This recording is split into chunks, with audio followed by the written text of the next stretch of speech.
and welcome to the show.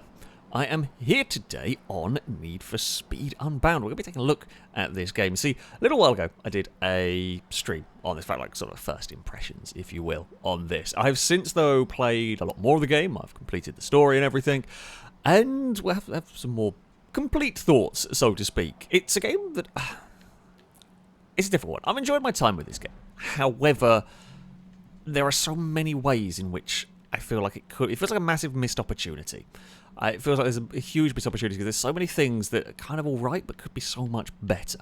Let's start with the graphics. I mean, this is something that's going to be off-putting to some folks, and I can kind of understand why, but as you can see, just with this Lamborghini, the car, I mean, looks like the real-world car. However, we have these stylized art effects going on. I want to say cel-shaded, I'm not sure if that's correct, but you've got those sort of for the various effects on the car, whether it be smoke trails, nitro and all that. The character models are also that style, with the rest of the map being not. It's a strange choice, and honestly, I wish they'd gone all for it in terms of that cel-shaded style. Think of Auto Modelista, it's a classic PS2 game, looked fantastic when they went for that style. In fact, it doesn't age the game either, because when you try real-world graphics, they age a lot more. If you have this more stylized look, it doesn't age at all. So Auto Modelista still looks fantastic today. I can understand it being a little bit of a risk, a little bit of a gamble going for that, as it will potentially alienate more players. But as it is, we've got this weird half-and-half style that I think looks a bit naff. The map itself isn't too bad. The city's kind of fun. I'm about to go drive around a little bit because you've got sort of a lot of multiple levels to go. There's some okay mountain road. Honestly, it kind of just feels like generic open world driving game map. The only thing that's missing is an airport. I don't think there's one. There's construction site bits to drive around. It's kind of quite generic-y. Here's just a big map to drive cars around in. It is nothing special, and visually it's quite grey from my experience of it. There's a couple of bits that are a bit nicer when you get... It's quite a boring grey map. Why not go all for it with the slightly crazier visuals? Or if you're not going to do that, personally what I would love to have seen is the game maybe start off in this boring grey, and as you progress through the story, world get more colourful. Gradually turn the world more colourful, have a more interesting map, go for it, don't just kind of sit half and half. It feels a little bit half-assed, essentially. Yeah, I really do wish they'd got all for it with the visual style. I think it could have been really fun, it could have been something really different, it could have really stood out. As it is, not really. So yeah, I appreciate that style wouldn't be for everybody, but still, it's just kind of ended up a little bit dull. It's not bad looking in terms of visuals, it's just nothing all that special. We're going to go and do a race, because the next thing that people are going to want to hear about and talk about is the handling. Now, I've got all the different classes of cars. We're currently running in the S+ class. It's the highest class, mostly because that's where the money is in the late game. So yeah, that's what we're going to be doing. I'm going to be using this Countach, this car I've been using for the majority of these later game races. Now, the handling is an arcade game, alright? We're going to have arcadey handling. That's fine. Don't have a problem with that. Plenty of very good games have very good arcadey handling. This one is... I mean, again, serviceable is probably the best thing I can say about the handling of this game. It's not completely undrivable, but it's also not great. So, there are some options. I have currently got it set as a tap brake to drift. Now, some of my favourite games actually have that mechanic, with Burnout, and this is made by Criterion, etc. But, It's an okay tap brake to drift. Personally, I'm tending to leave the cars on this setting for a simple reason. You can turn this off. You can use different handling styles. There's like lift and then reapply the throttle is one of them. However, if you go, let's say you remove the tap brake to drift element, you can sometimes get cars that are very unpredictable. You'll be trying to take a corner, sort of a corner like a grip car, and you'll get around the corner 90% of the way, only to have the car sort of just let go on you and then get very twitchy as you try and gather it back up. It's just inconsistent. I have a Lotus Exige that I used for a lot of the lower class races, and it is very, very inconsistent in terms of the driving at times. So you've really got to kind of figure out, find a way that works best. And for me, yeah, I've just left it on this. As I said, it's not bad to drive, but at times can be a little bit... I'm not driving very well in this race at all.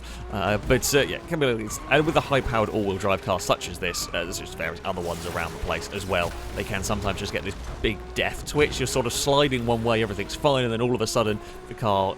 It's kind of like a high side on a bike. Just gets flicked the other way when you're not expecting it. It's not too bad, though. And there are settings on the handling for the cars. I haven't figured out quite how to make the most of them. I'm sure there are ways to get car handling a bit better, or more to your liking, depending on what you are after. But, yeah, all in all, I mean, the handling's not bad, but it's certainly not outstanding either. I mean, this race... So this is...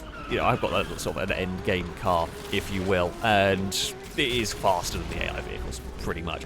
I will say the AI haven't fallen into the trip of previous Need for Speed games with the terribly rubber banding AI. That doesn't really seem to be a thing. A couple of races, generally races that involved a lot of long straights, did have some AI cars that seemed to suddenly get rocket boosters at some point, but that might have been more to do with the fact my car didn't have great top speed anyway. Like, we led for a while. That seemed fine, and then all of a sudden the other ones got...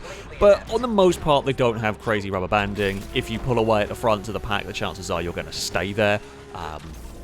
It is considerably more consistent. You can have some close races with the AI, depending on how you've built your cars. If anything, the AI seem to be a lot slower than their car rating suggests. On the most part, you can get away, actually, with quite a lot in terms of beating the AI, especially when it comes to twisty circuits. Straight line speed circuits are a little bit more equal and everything. But, yeah, you don't get crazy rubber banding AI. The races are generally fairer. That's all good. The point systems, for the point scores for like the drift and some of the other events that go on are pretty reasonable. That's actually quite a nice amount of money. The police, however, that's another story. So the way this game is broken down, I don't mind the... Oh, we don't actually have a police chase. I thought we were going to go straight into it. I don't mind the way the game is broken down, but you do spend a lot of time having to deal with police. So I'll just briefly go and pause this and go into the map. So you kind of overview of the map. You have various events going on, and the game is broken down into a day and a night. So at the end of each night, things kind of get reset. You start a fresh day. You go out and do some races. As you do races, you gain heat level. That's the sort of types of police vehicle that are going to give chase to you. The higher the heat level, of course, the worse. We'll say the worse. The more fearsome the police cars are going to be. I don't know how to do a takeover event. They're kind of a bit crappy for me anyway. Let's go... Actually, sure, let's go over here. Why not? We'll go do this one. The problem I have with the whole heat system, and this whole system, is that the difficulty is a little bit weird. I say that. So when you get a wanted level, so for example, I've earned $86,000 so far in this night, but that's not immediately my bank account. If I get caught by the police, I lose all the money. So there's kind of like this risk versus reward. The longer you stay out, the more money you can earn, but the faster the police cars you're going up against, and the greater the chances they're going to catch you and you're going to lose all your money. I'm okay with that as a system. It's kind of an interesting system. I like the sort of risk versus reward nature of it. The problem is it gets a little bit silly in that you gain heat level unbelievably quickly. So even when you're in the very base game cars, you earn heat level so stupendously fast that you're up against the top tier police cars almost immediately, which isn't great. We're going to go S-Class. Do we drive? Do we stick with a Lamborghini? I mean, you can't go wrong with Murcielago. You know what? I'll go get my Giulia. We'll go grab this one. I guess we're racing, not them actually, but just whatever. We'll bet money the car we're racing against. So, yeah, you can very easily get a very high heat level without really doing that much, often in very slow cars, and the police themselves are crap. They're terrible. It's not... I don't know whether we're going to get a chase. I was hoping we were going to get a chase so I could continue that train of thought during a chase, but the police are rubbish. They are boring. to really go up against, and they're really dumb. Most police chases just involve driving around a bit until the police make a mistake and you get away, or you have a very quick car and drive down a straight bit and get away. There's no real fun to them. They occasionally put up roadblocks, but they're so well telegraphed they're not really a problem. And often they put up roadblocks randomly. Like, they don't put up roadblocks during a race. They have a helicopter that comes out that kind of buzzes around, is a bit annoying, and then runs out of fuel and goes away.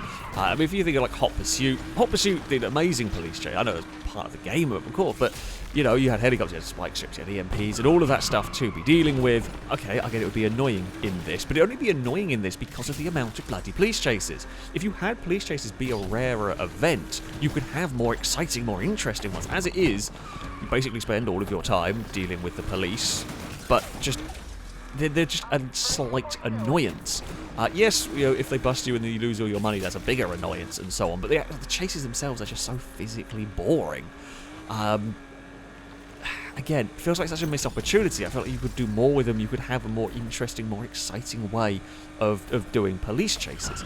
And the other thing that does really bug me is your heat level is consistent to your character. So, for example, let's say, as I was doing here, I was doing races with the Countach.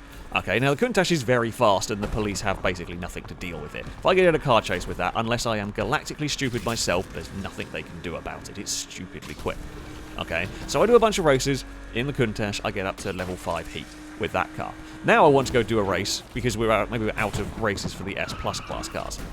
So say maybe I want to go do a race with this Alfa Romeo. Maybe I want to go do a race with a B class car just because I like my Barracuda, or you know, whatever you want to go and do. Guess what? You still have a 5-star heat rating, which means your B-class car is now suddenly going up against ridiculous monsters and overpowered machines. Yeah, that don't feel great. The heat rating really should be tied individually to the cars, and admittedly the only way you can change car in this is via the races, because if you go back to the garage you bank your money. So the point of the economy is, you know, you run around, you do some races, you earn some money, and then you flee back to the garage and that saves you money. Okay, that mechanic, I don't mind that as a mechanic, as a whole risk versus rewardy thing, that's fine. But it means you can't change your car. I don't think you can change your car outside of the race events. I could be wrong. Maybe there's an option that does let you do that. I haven't come across it myself with all the playing, and it's certainly not told to you. But yeah, so you can end up in this scenario where you're way outmatched just because you wanted to have a bit of fun. And that feels wrong to me. The heat really, really should be tied to the car. And I feel like that would be a good mechanic for the game. It would encourage you to use different cars. It would encourage you to have a bunch of different cars in a bunch of different classes. I know you need one in each class to progress and everything, but it would encourage you to go and spend time with the different cars. Once I got to S+ class, why am I ever not going to be driving the Countach or whatever other S+ car I might use? There's no reason for me, because the S+ races earn the most money, and if we have police trouble, that's the one that can get away. This Alpha can get away from the 5-star chases. It's just a little bit more dicey. This is an S car, isn't it, I think. It's actually probably not the best choice of S-class car. I just got it because I like the Giulia. But actually, funnily enough, we've not actually had much police trouble in this session, which is unusual. Very unusual, actually. If you had better payouts for different classes and a heat level related to the different classes, have special events for B-class cars, have special events for just each day. Now, it might get more of that the more I progress, because you never know, each day has different events and all that. It is true that might happen, but certainly the heat per car doesn't. That is a thing that is stuck, and that means why on earth am I ever going to not be driving the top tier cars? There's no reason. And then the other downside of this whole mechanic of you have to run back to a garage to bank your money, that means there's no fast travel, which means if you want to do events across different parts of the city, well, guess what? You've got to drive. And while I don't mind driving a bit, there comes a point where I just wish I could fast travel, you know, just from time to time, because I can't be asked to spend, 5 minutes going across to a race and then 5 minutes back. Sometimes you just want to do some races. There's no problem if you want to drive, but sometimes I just want to race or do a drift event or do whatever it might be. And yeah, I feel like there could be a really fun mechanic in this. It just needs a little bit of tweaking. Tweaking that should have been done long ago before the game came out, etc. Because, yeah, the police are just constantly annoying. Let's talk about car customization, okay? This is another very big part. We'll come back to the garage. It seems like a good time to do it. Let's talk about the car customization on here. It's pretty good. It suffers from some of the same problems as many Need for Speeds. Some of them understandable, some of them a bit annoying. We're going to go back to the Countach for a brief demonstration. Look, there's some wacky customization, there's some fun customization, but don't expect it on every single car. I understand the Countach is brand new and possibly the license for it doesn't allow much, but there is literally nothing you can do with this car. Now, I bought this vehicle. The reason why I bought the Countach is because, well, I've never seen one in a game before. I've never driven it in a game before. Why not use it for the S Plus stuff? But there's no customization on it.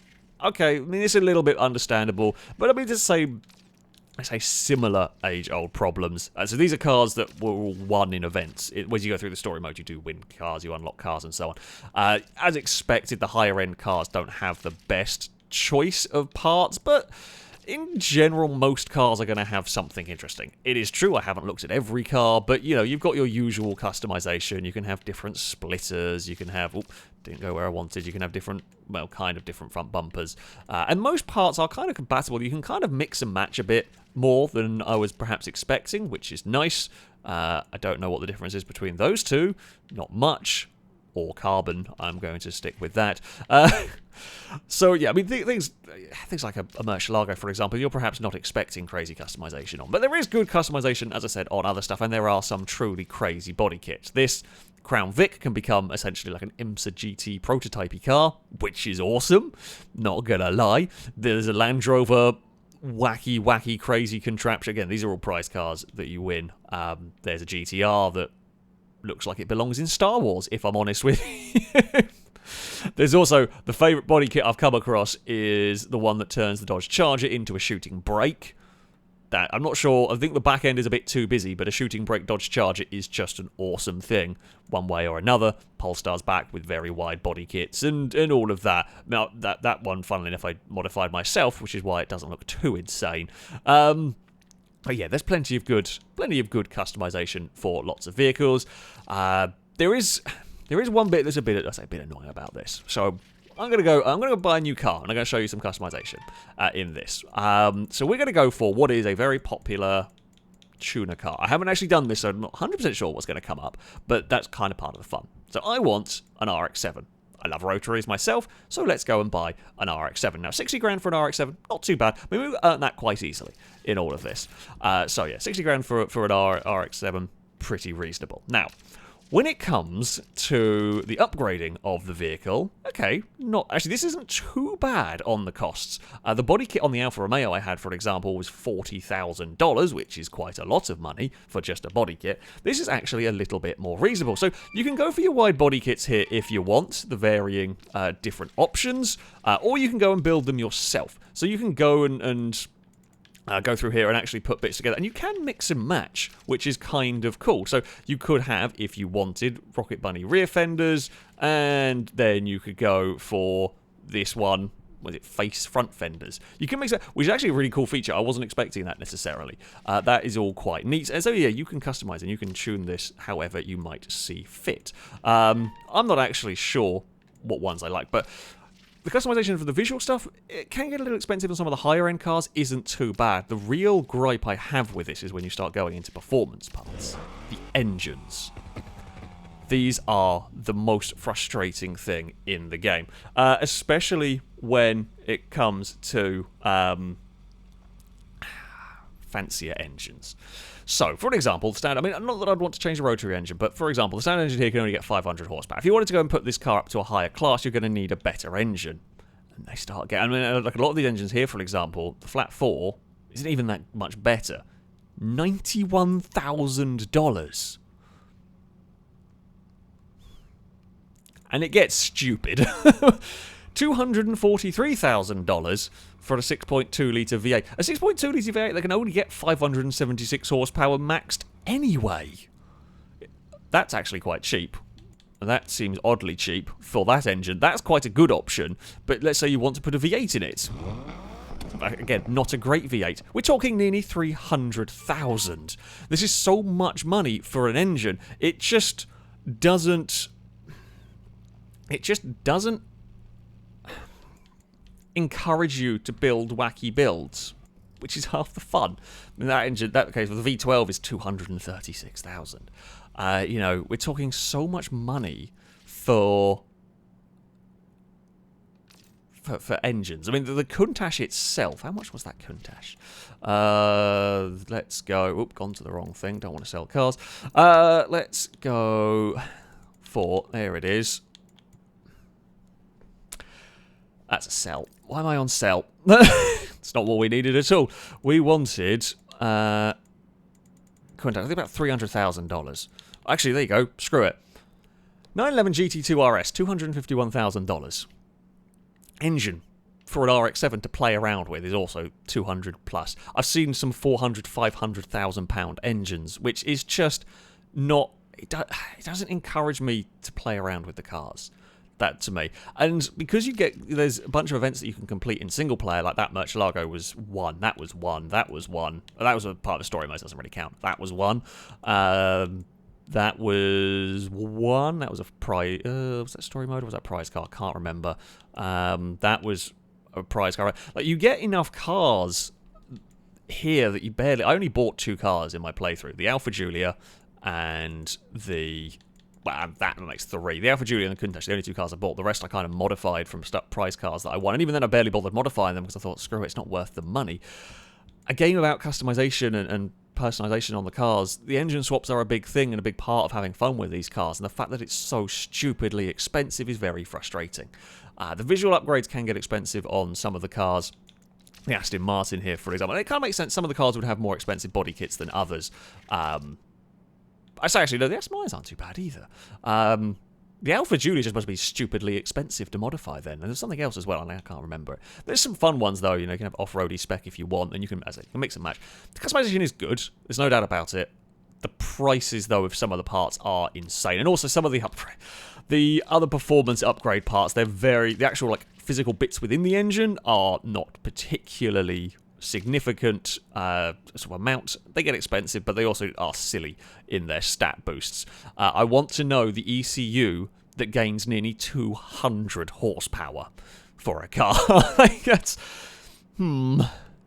that's a very questionable... Like, I can understand a supercharger giving you 200 horsepower. In fact, from what I remember, I think the turbos... in fact, okay, this one here is modified, but like upgraded turbos don't give you as much power as upgraded. It's a little bit ridiculous in that part. I mean, yeah, there are performance upgrades. It's kind of quite minimal, this system, and yeah, with the engines being so expensive, it kind of it's a shame. It's a shame because it just really doesn't encourage you to.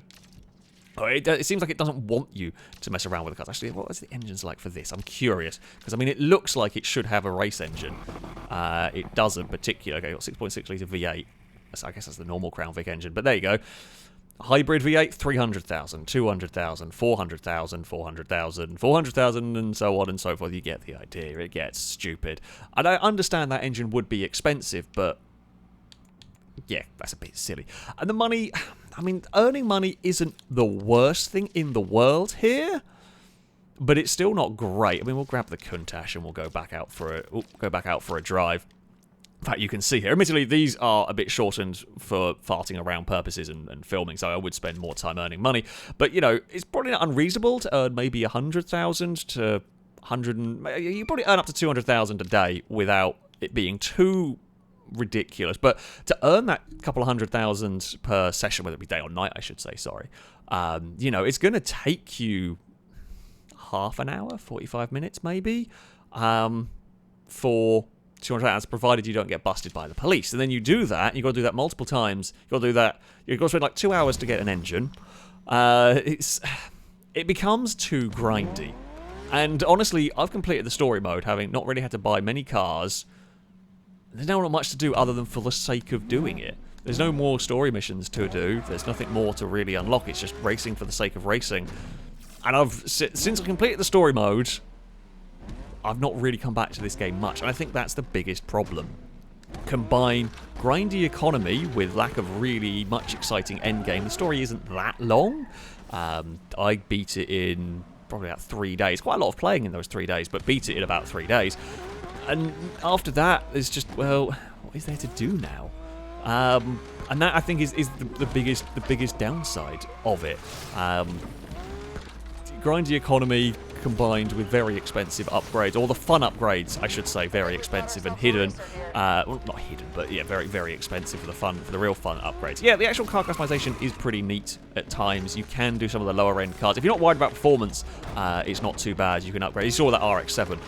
You know, you saw we could upgrade it and do stuff with that for relatively cheap. But once you got to the end game, there is just a lack of motivation, really. From me, maybe you're loving this game, and fair enough, more power to you. But for me, once I got to the end game, that's kind of it.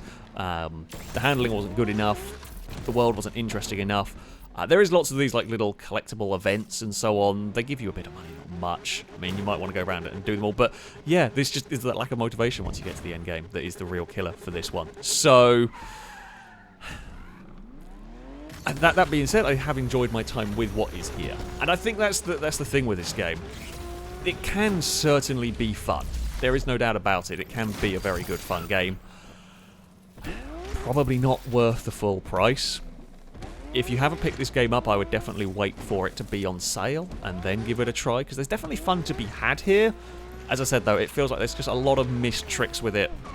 A longer story, certainly more. If you're going to have a shorter story, more end game content, more interesting events going on once you finish that story to you know, encourage players to mess around and then continue, because that's really much easier to progress.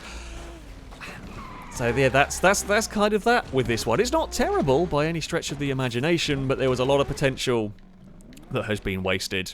Oh, there is a decent car list, I should say. I completely forgot to mention it. It's not a bad car list at all in this one. From the likes of the Crown Vic, your usual sort of tuner cars, Evos, Subarus, RX-7s, Ferraris are in here, McLarens, Mercedes, GTRs, all of that kind of stuff. Good selection of cars. I can't believe I almost forgot to talk about that. There is even the old Volvo. That's still here.